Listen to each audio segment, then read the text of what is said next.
ರಾಜಧಾನಿ ಬೆಂಗಳೂರಿನಲ್ಲಿ ವನದೇವನ ಅಬ್ಬರ ಹೆಚ್ಚಾಗ್ತಾ ಇದೆ.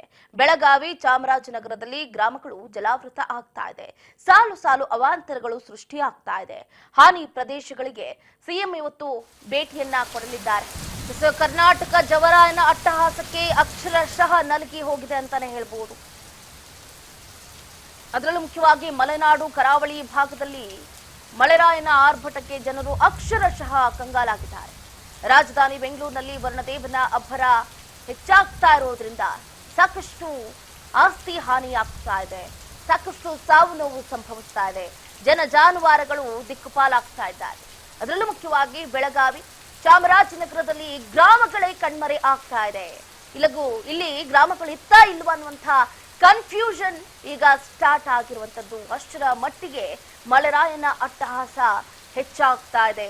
ಸಾಲು ಸಾಲು ಅವಾಂತರಗಳು ಸೃಷ್ಟಿಯಾಗ್ತಾ ಇದೆ. ಹಾನಿ ಪ್ರದೇಶಗಳಿಗೆ ಸಿಎಂ ಸಿದ್ದರಾಮಯ್ಯನವರು ಇವತ್ತು ಭೇಟಿಯನ್ನ ನೀಡಲಿದ್ದಾರೆ. ಕೊಡಗು ಮತ್ತು ಮೈಸೂರಿನ ಸ್ಥಳಗಳಿಗೆ ಭೇಟಿಯನ್ನ ನೀಡಿ ಆ ಪರಿಸ್ಥಿತಿ ಹೇಗಿದೆ ಅನ್ನುವಂಥ ಮಾಹಿತಿಯನ್ನ ಪಡೆದುಕೊಳ್ಳಲಿದ್ದಾರೆ. ನಿಜಕ್ಕೂ ಕೂಡ ಬಹಳ ನೋವಿನ ಸಂಗತಿ. ಇವತ್ತು ಸಿದ್ದರಾಮಯ್ಯನವರು 11 ಗಂಟೆಗೆ ತೆರಳುತ್ತಾರೆ. ಕೊಡಗು ಜಿಲ್ಲಾ ಪ್ರವಾಸವನ್ನ ಕೈಗೊಂಡಿದ್ದಾರೆ.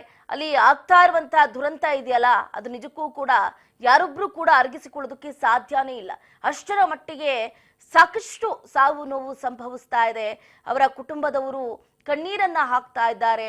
ಜವರಾಯನ ಅಟ್ಟಹಾಸಕ್ಕೆ ಜನರು ಅಕ್ಷರಶಃ ಬಳಲಿ ಬೆಂಡಾಗಿದ್ದಾರೆ ಅಂತಾನೆ ಹೇಳ್ಬೋದು.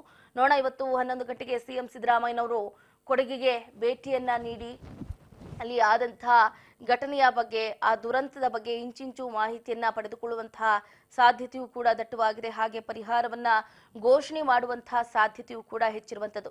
ಒಟ್ಟಾರೆಯಾಗಿ ಇಷ್ಟು ದಿನಗಳ ಕಾಲ ಬರಗಾಲ ಇತ್ತು, ಮಳೆರಾಯನ ಆಗಮನ ಆಗ್ಲಿ ಅಂತ ಎಷ್ಟೋ ಜನರು ಪ್ರಾರ್ಥನೆಯನ್ನ ಮಾಡ್ತಾ ಇದ್ರು. ಆದ್ರೆ ಈಗ ಆಗ್ತಾ ಇರುವಂತಹ ಅನಾಹುತ ಇದೆಯಲ್ಲ, ದುರಂತ ಇದೆಯಲ್ಲ, ಈ ಮಳೆರಾಯನಿಂದ ಆಗ್ತಾ ಇರುವಂತಹ ದುರಂತಕ್ಕೆ ಜನರೇ ಕೈ ಮುಗಿತಾ ಇದ್ದಾರೆ. ದಯವಿಟ್ಟು ನಿನ್ನ ಆಗಮನ ಇಲ್ಲಿಗೆ ನಿಂತು ಬಿಡ್ಲಿ, ಸಾಕು, ಇಷ್ಟೊಂದೆಲ್ಲ ದುರಂತ ಆಗ್ತಾ ಇದೆ, ಎಷ್ಟೋ ಸಾವು ನೋವು ಸಂಭವಿಸ್ತಾ ಇದೆ, ನಮ್ಮ ಕುಟುಂಬಸ್ಥರನ್ನ ಕಳೆದುಕೊಳ್ತಾ ಇದ್ದೀವಿ, ನಿನ್ನ ಅಟ್ಟಹಾಸ ನಿಲ್ಲಿಸ್ಬಿಡಪ್ಪ ಅಂತ ಜನರು ಈಗ ಜವರಾಯನನ್ನ, ಮಳೆರಾಯನನ್ನ ಕೇಳ್ಕೊಳ್ಳುವಂತಹ ಪರಿಸ್ಥಿತಿ ನಿರ್ಮಾಣ ಆಗಿರುವಂತದ್ದು. ನೋಡಿ,